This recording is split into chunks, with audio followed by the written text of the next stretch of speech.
राधे राधे। आप सभी का अमृत कथा कहानियाँ चैनल में स्वागत है। आज इस वीडियो में शनि व्रत कथा सुनेंगे। कई हजारों साल पहले स्वर्ग में 9 ग्रहों के बीच में एक सवाल को लेकर झगड़ा होने लगा। ये सवाल था, आखिर सबसे बड़ा है कौन। सारे ग्रह खुद को बड़ा कह रहे थे। होते होते बात इतनी बड़ी हो गई कि सबके बीच लड़ाई होने लगी। तभी इस बात का फैसला करने के लिए सभी ग्रहों ने इंद्रदेव के पास जाने का फैसला लिया। वहां पहुंचकर सब ने एक स्वर में उनसे पूछा, आखिर हम सब में से सबसे बड़ा कौन है। इस सवाल का जवाब इंद्रराज के पास भी नहीं था। वह इस बात को सुनते ही वो परेशान हो गए।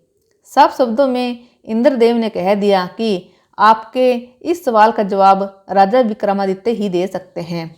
हम सबको तुरंत पृथ्वी लोक चले जाना चाहिए। सबने इंद्रदेव की बात मान ली और सभी एक साथ उज्जैन पहुंच गए। वहां पहुंचकर सारे 9 ग्रहों ने इंद्रदेव से पूछा गया सवाल इस बार राजा विक्रमादित्य से किया। ऐसा सवाल सुनकर राजा भी हैरान हो गए। उनके मन में हुआ कि हर ग्रह की अपनी एक खासियत है। हर कोई किसी धातु का देव कहलाता है और सबकी शक्ति अलग अलग व प्रभावी है। अगर किसी को बड़ा और किसी को छोटा कह दिया तो बड़ी मुश्किल हो सकती है। सोचते सोचते विक्रमादित्य के दिमाग में एक तरकीब आई। उन्होंने सभी ग्रहों का आसन बनवा कर लगा दिया। हर धातु के गुण के हिसाब से आसन लगाए गए थे, जैसे कि सोना, चांदी, कांसा, तांबा, शीशा, रागा, जस्ता, अर्भक और लोहा। अब इन आसनों में उनके स्वामी को बैठने के लिए कहा। सब एक एक करके अपने सिंहासन पर बैठ गए। सबके बैठने के बाद राजा विक्रमादित्य बोले कि आप लोगों के सवाल का जवाब तो खुद ही मिल गया है। अब जो सबसे आगे बैठा है वही सबसे बड़े हैं। इस बात को सुनते ही आखिरी सिंहासन पर बैठे शनिदेव को गुस्सा आ गया। गुस्से में शनि ने विक्रमादित्य से कहा, तुमने मुझे सबसे पीछे बैठाकर मेरा अपमान किया है। तुमने मेरी शक्तियों का अंदाजा नहीं है। मैं तुम्हें पूरी तरह से खत्म कर दूंगा। उन्होंने आगे कहा कि सूर्य किसी राशि में 1 महीने, चंद्रमा किसी राशि में 2.25 महीने, मंगल एक राशि में 1.5 महीने, बुध व शुक्र 1 महीने, बृहस्पति 13 महीने ही रहते हैं। इन सब के मुकाबले मैं किसी भी राशि में 7.5 साल तक साढ़े साती बनकर रहता हूँ। कई देवता मेरे प्रकोप से पीड़ित हैं।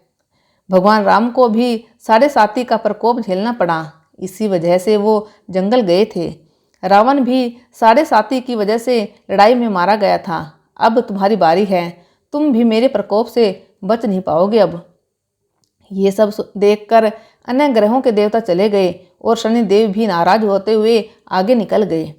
इतना सब होने के बाद विक्रमादित्य परेशान थे, लेकिन वो पहले की तरह ही अपनी जनता के लिए न्याय करते रहे। होते होते वो आनंद से अपना जीवन जीने लगे, पर शनिदेव अपना अपमान बिल्कुल भी नहीं भूले थे।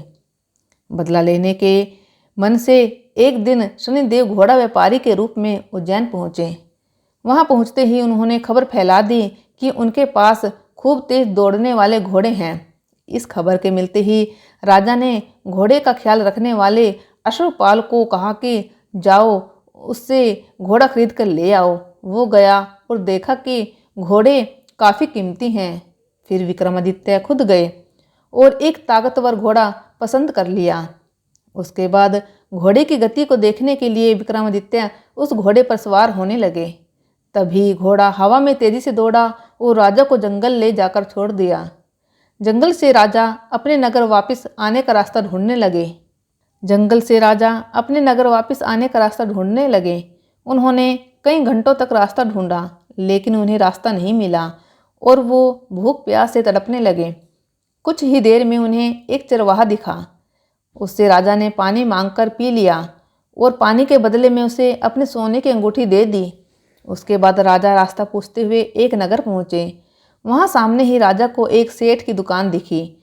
वो कुछ देर के लिए वहाँ बैठकर उस सेठ से बातें करने लगे। उसी वक्त सेठ की दुकान की चीज़ें बहुत तेज़ी से बिकने लगीं। सेठ को लगा कि राजा उसके लिए भाग्यशाली हैं, इसलिए वो उन्हें अपने घर खाना खिलाने के लिए ले गया। घर पहुंचकर सेठ कुछ देर के लिए राजा को एक कमरे में छोड़कर बाहर गया। वहाँ राजा ने एक खूंटी पर हीरे का हार लटका हुआ देखा। तभी एक घंटी बजी और देखते ही देखते खूंटी ने उस हार को निगल लिया। ये सब देखने के बाद राजा बड़ा हैरान हुए। कुछ देर बाद सेठ वहाँ आया तो उसे वो हार नहीं दिखा। तभी उसे विक्रमादित्य पर हार चोरी करने का शक हुआ। सेठ ने इसकी शिकायत उस नगर के राजा को कर दी। सैनिक विक्रमादित्य को जंजीर में जकड़कर उस राज्य के राजा के पास लेकर गए। राजा ने विक्रमादित्य से पूछा, वो हार कहाँ है? उन्होंने जवाब दिया, उसे वहाँ की खूंटी निगल गई जिसमें वो हार टंगा हुआ था। इस बात को सुनते ही राजा गुस्से से लाल हो गए। राजा जवाब से संतुष्ट नहीं थे, इसलिए विक्रमादित्य को हीरे के हार का चोर घोषित करते हुए हाथ पांव काटने की सजा सुना दी। सैनिकों ने राजा का आदेश मानते हुए विक्रमादित्य के हाथ पांव काटकर उसे सड़क पर यूं ही छोड़ दिया। सड़क पर इस तरह से पड़े हुए विक्रमादित्य को कई दिन हो गए थे। एक दिन तेली को उन पर दया आई और उन्हें अपने घर लेकर चला गया। उन्हें बैल हाँकने वाले कोल्हू की जगह काम दिया। अब विक्रमादित्य रोज बैलों को आवाज देकर उन्हें हाँकते थे। रोज बैलों को हाँकने का काम करने पर विक्रमादित्य को बदले में खाना मिलता था। इसी तरह होते होते 7.5 साल बीत गए। 7.5 साल बाद जब 7.5 खत्म हुई तो वर्षा ऋतु शुरू हो गई। विक्रमादित्य एक रात बादल और बारिश के राग वाला गाना जोर जोर से गा रहे थे। तभी उस नगर की राजकुमारी पास से ही गुजर रही थी। उसने वो गाना सुना और दासी को कहा कि पता लगाओ वो कौन है। दासी ने ठीक वैसा ही किया। वो कुछ देर बाद लौट कर आई और कहा कि वो एक राजा है जिसे हीरे का हार चुराने की सजा के रूप में अपंग कर दिया गया है। राजकुमारी को उसका बादल बारिश के राग वाला गाना खूब पसंद आया था, इसलिए उसने अपंग राजा से शादी करने का फैसला लिया। इस बारे में जब राजकुमारी ने अपने माँ बाप को बताया तो उन्होंने इस रिश्ते से इनकार कर दिया। विक्रमादित्य के संगीत पर मोहित उस राजकुमारी ने जिद पकड़ ली कि वो शादी करेगी तो विक्रमादित्य से ही, वरना वो अपने प्राण त्याग देगी।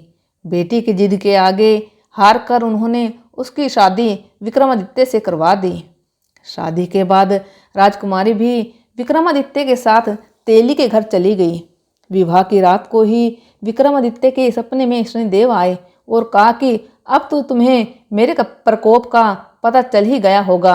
अपने दंड की सजा मैंने तुम्हें इस तरह से दी है। सपने में ही दुखी राजा ने शनिदेव से माफी मांगी और प्रार्थना करते हुए बोले सपने में ही दुखी राजा ने शनिदेव से माफी मांगी और प्रार्थना करते हुए बोले, आपने मुझे जितना दुख दर्द दिया है उतना किसी और को मत देना। विक्रमादित्य की प्रार्थना सुनकर शनिदेव को अच्छा लगा। उन्होंने सपने में ही उन्हें बताया कि जो भी इंसान मेरी पूजा करेगा, मुझ पर ही मन लगाकर ध्यान करेगा, मेरी कथा सुनेगा, चींटियों को आटा खिलाएगा, वो मेरे प्रकोप से हमेशा बचा रहेगा। साथ ही मैं उनके मनोरथ भी पूरे करूँगा। सपने में ये सब देखते ही विक्रमादित्य की नींद खुल गई और उनके हाथ पांव भी लौट आए थे। अपंगता से छुटकारा पाकर वो बहुत खुश हुए। उन्होंने मन से शनिदेव को धन्यवाद किया। इसके बाद विक्रमादित्य ने अपनी पत्नी को शनिदेव के प्रकोप की पूरी कहानी सुनाई। तभी सेठ को भी पता चला कि वो अपंगित इंसान राजा विक्रमादित्य है। उसने दौड़कर राजा से माफ़ी मांगी। राजा ने भी उसे माफ़ कर दिया क्योंकि उन्हें पता था कि ये सब कुछ शनिदेव की वजह से हो रहा है। सेठ ने दोबारा विक्रमादित्य को अपने साथ घर चलने के लिए कहा। वहाँ सब मिलकर खाना खा रहे थे। उसी समय एक और हार को खूंटी ने निगल लिया था। इस दृश्य को सबने देखा और हैरान हो गए। कुछ देर बाद सेठ को अपनी करनी पर पछतावा हुआ और उन्होंने अपनी बेटी की शादी विक्रमादित्य से कर दी। विवाह में सेठ ने उन्हें खूब सारे आभूषण दिए। अब राजा विक्रमादित्य अपनी दोनों पत्नियों के साथ राज्य वापस पहुंचे। वहां धूमधाम से उनका स्वागत हुआ। अगले ही दिन विक्रमादित्य ने यह घोषणा करवा दी कि सारे ग्रहों में सबसे श्रेष्ठ शनिदेव है।